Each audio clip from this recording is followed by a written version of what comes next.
Қайырлы күн достар, қалдарыңыз қалай? Сіздермен бірге мен Гаухар. Алдымен каналыма тіркелуді, лайк басуды ұмытпаңыздар. Бүгін мен 3 түрлі әдіспен маринадтайтын шашлик түрімен бөлісетін боламын. Сіздер де жасаңыздар.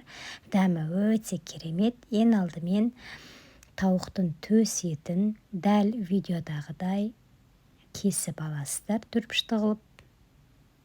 Мінекей.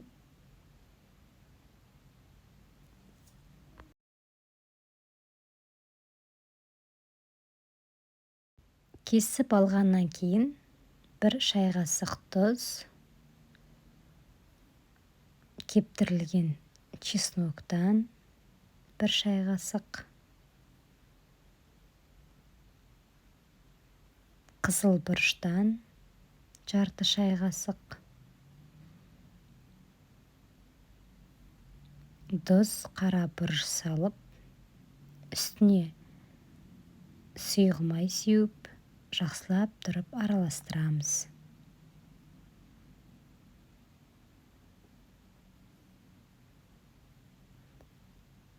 Енді осыны 3 түрлі әдіспен маринадтаймыз.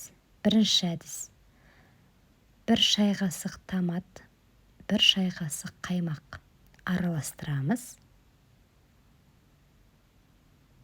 Бұл біздің бірінші әдісіміз.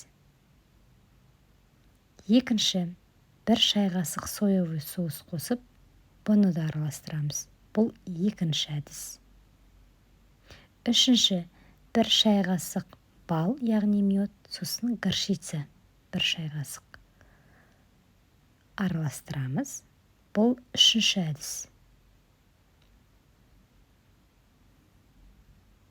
Енді осылардың барлығын арнайы ағаш таяқшамызға, яғни спашкамызға орналастырып шығасыздар.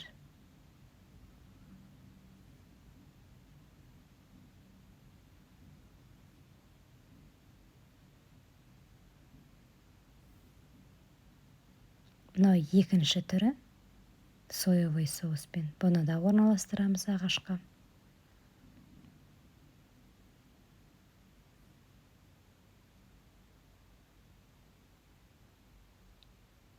Мынау үшінші түрі, яғни томат пен қаймақ араласқан.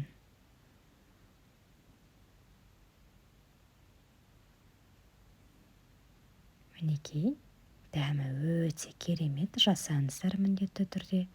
Енді осыны духовкадегі листімізге орташа отта 35 минуттай пісіріп аласыздар. Асымыз дайын болды. Ас болсын. Каналыма тіркелуді ұмытпаңыз.